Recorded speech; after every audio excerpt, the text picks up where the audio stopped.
Hi, Misbah, how are you? Yes, sir, I'm doing well. And you? Yes, fine. So, Misbah, before we start the interview session, could you please introduce yourself? Yeah, sure. So myself, Mohammad Misbah Aziz, and I have been working as a FICO consultant in Pakistan-based firm, and I have worked from last 4 years, for almost 4 years, and I have worked on several projects like support, SLAs, and as well as implementation project.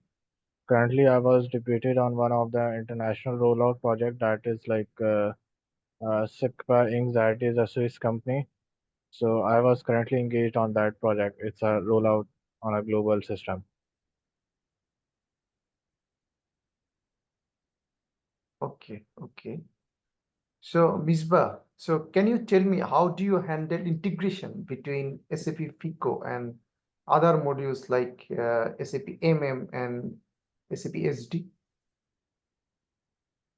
Yeah, about the integrations, we have it depends on the business and the client. On a recent project, we have an integration for the procurement.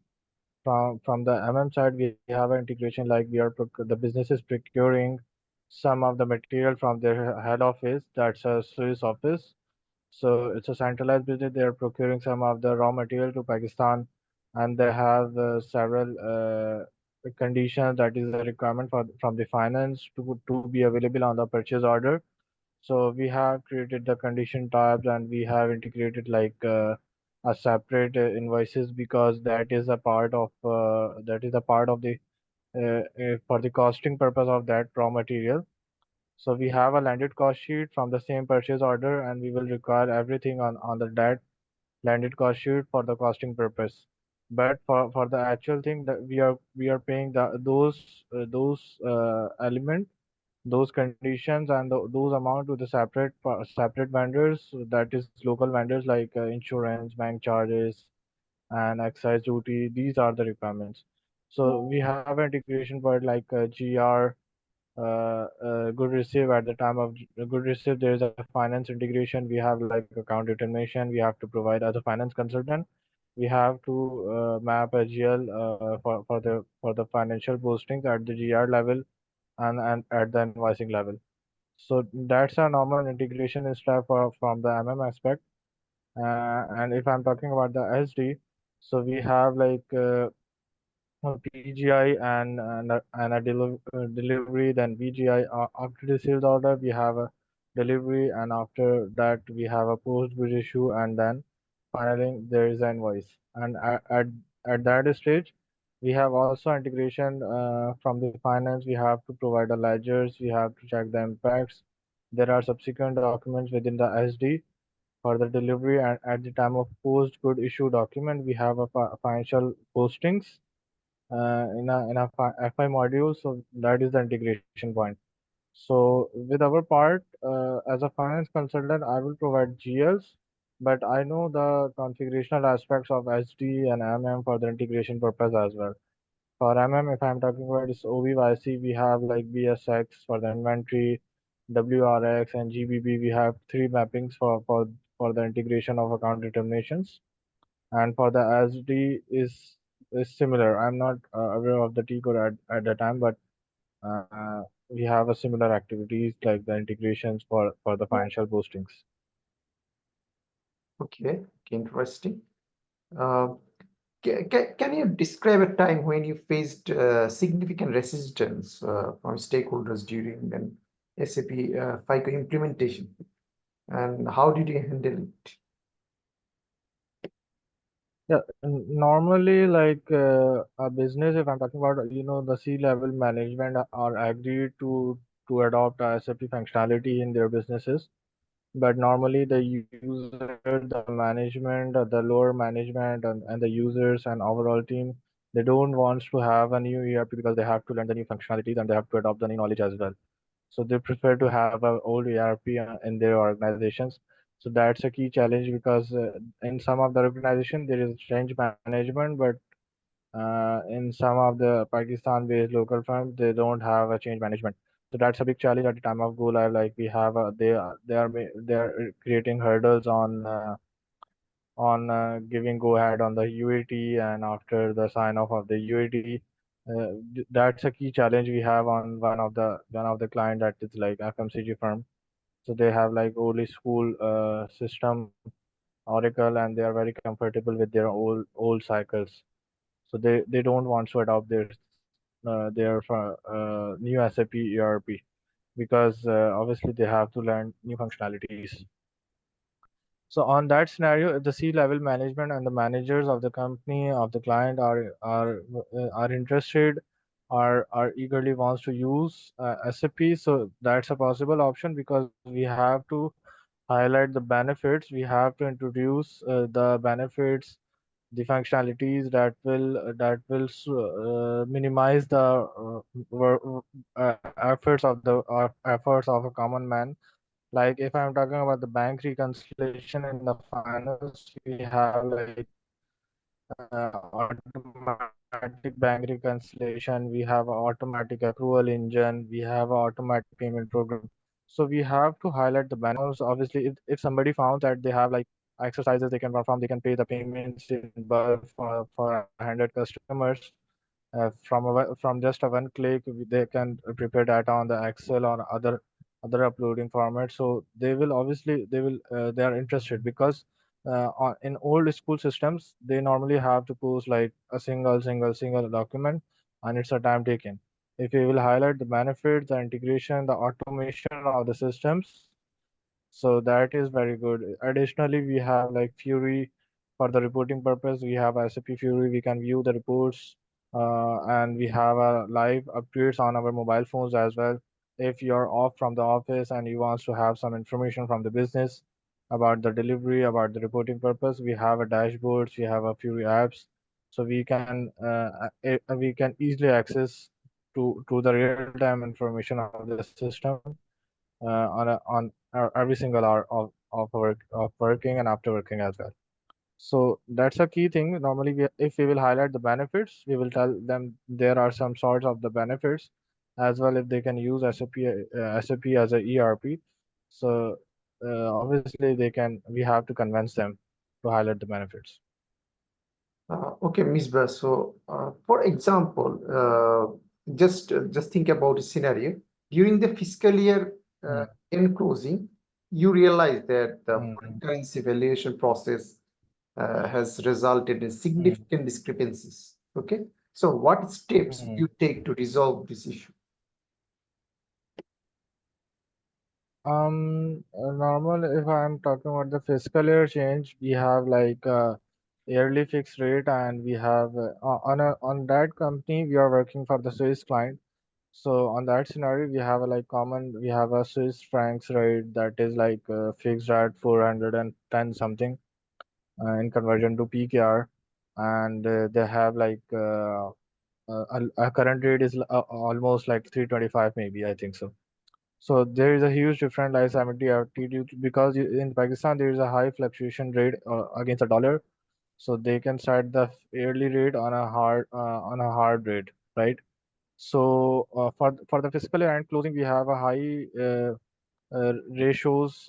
We have very huge exchange rate differences, but we will cater it like in the P&L. We will post the entries and we will reverse it accordingly, because in a real time, as per IFRS, we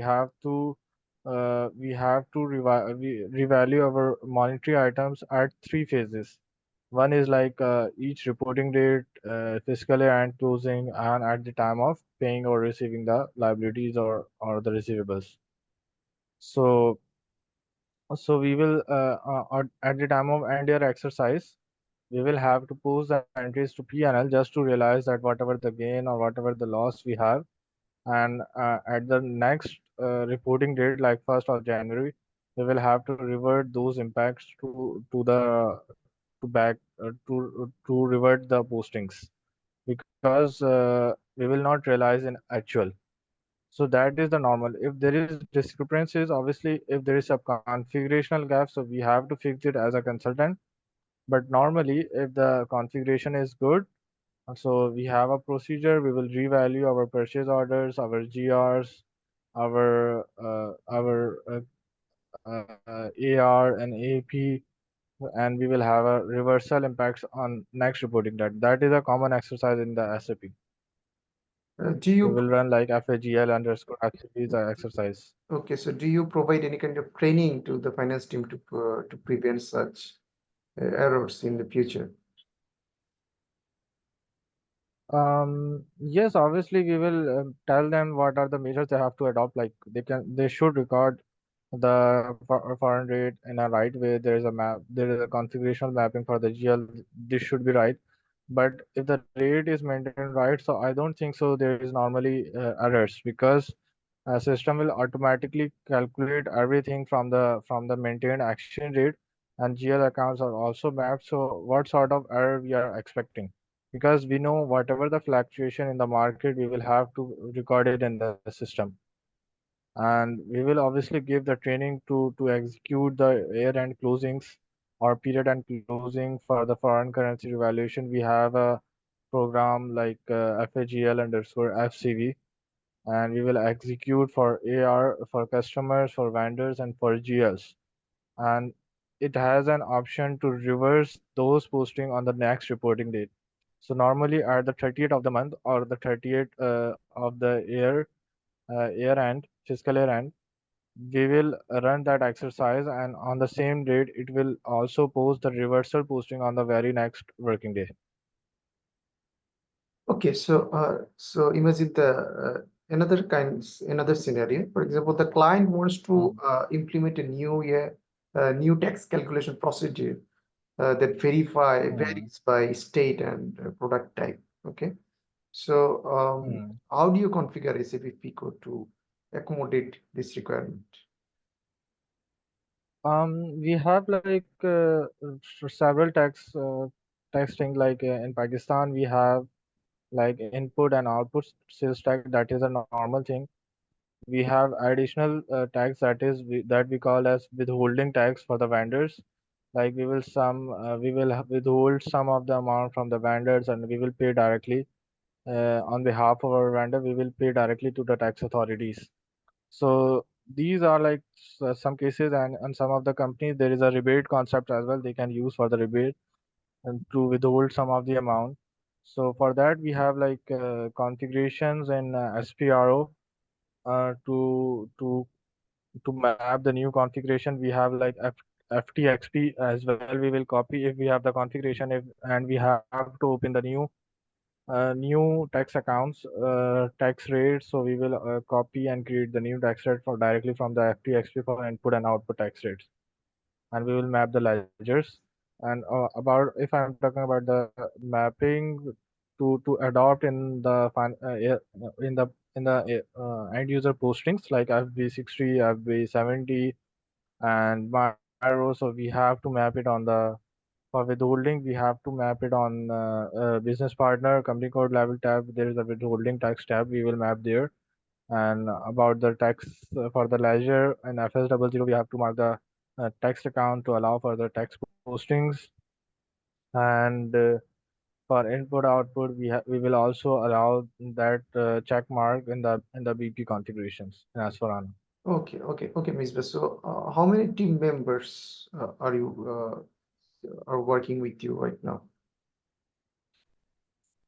Honestly speaking, most of my career in SAP, uh, in finance, I was a single resource. I have delivered in different cities within Pakistan as a single resource of finance. Okay. But as of now, we have one of the project in Middle East. So we are working as a team. Like we are three resources of finance module. Like we will manage finance, controlling, group reporting, and fund management and other financial modules as well. So, what are you reporting now, right now? Um, talking about the group reporting module. Okay. Okay, anyway, so can you discuss when you receive constructive criticism on your work, and how did you respond, and what steps did you take to improve? Usually we have obviously we are like IT professionals, and obviously I'm working on a consulting firm. We are the part of SAP partner firm, so we have to deliver services to third parties. So normally we have some pressure from the client, but if we have a senior like I have a reporting manager, my reporting regional manager is very supportive, and obviously they trust our skills. They know what we know and they know what we don't know. So we know we have a back support from our organization. They know our capabilities. They cannot challenge anything. If some resistance comes from the client, so obviously the senior management will involve and we will take up into those challenges, and they can obviously resolve with the senior management of the client, because normally users are frustrated, and they have like some pressures from the management, internal pressures, so they can push us to resolve some of the issues. But obviously we are in Pakistan, it's a normal practice. We are deployed at the same time we are deployed on the several projects. Like at the same time I was deployed on around 6 projects, and one of the project is on site or two is on site in parallel, like 3 days in a week on one client and 2 days in a week on another client, and 4 projects are remote. So obviously time management is a key thing. We have to deliver on time. We will try to deliver, but sometimes the deliverables are late because of the non-availability of a team, or a lot of requirements from from several clients. So if your team or your management is supportive, so that's not a big deal to take up the client or to deal with them. Okay, so what do you want to see yourself in next 5 years? Yeah, honestly speaking, if uh, as I told you about the new project, I was opt for the new SAP module, that is SAP MDG, Master Data Governance. I was the lead consultant on that module, other than FICO. I was not the lead position on FICO, but they assigned me another module to have a new learning. And apart from my job, I was working as a freelancer in a SAP as well. Like I have done one of the project in a Middle East company as a freelancer. There are 4 company codes I have implemented as a alone resource. So I have a plan to learn and learn. I have worked on other modules as well, like MM, SD, and PP. I have a short-term requirements from different clients, so I have worked on that as well. And if I'm talking about the future is uncertain, and obviously Allah knows better, and we will do our best, and we will leave the things rest to Allah.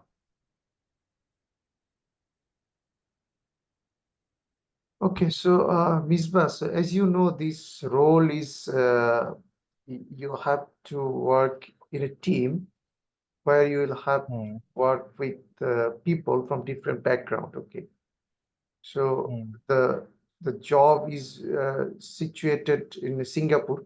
The role you will be working for, and there are a lot of people from different countries. Okay, so you may have hmm. to lead people of 10 to 15 who are from different Actually, background and cultures. So, do you think hmm. it would be a problem for you to manage such a diverse community or people? No, I don't think so. That's not a big deal for me, because, as I told you, I have worked as a freelancer, so I have worked with the different nationalities on a freelance, but not as a professional. On my job, I was worked with Pakistani and like Middle East peoples, like Indians and some Middle East nationalities. But as a freelancer, I have worked with European cultures. I have worked with French peoples, and I have worked with Americans, a lot of Americans. So that's not a big deal. It's a, if you have a skills and you are able to deliver and you're confident, So you can set in any environment if you want to work and if you want to deliver. And if you don't want to deliver, obviously it's a challenge in your own country, in your own culture as well. So that's not a key challenge. The language is the main thing, and I personally think I can communicate easily with the people. So I know the English, but I don't know about other language like French and other Germans and other languages. I am not aware of that those languages.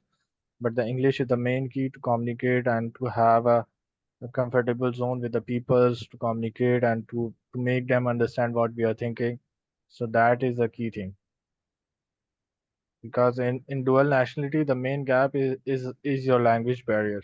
So if you know the language, you know how to talk, how to discuss, and how to make them understand what you are thinking, what is your plans, whatever you want to do. So that's a key thing, because in dual nationality that's the only problem.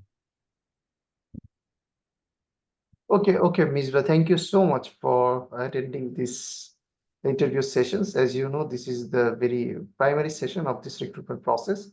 So once you are Hmm. shortlisted here in this round, then you'll be contacted for the second round of interview. Okay. So, Oh, okay, Shad.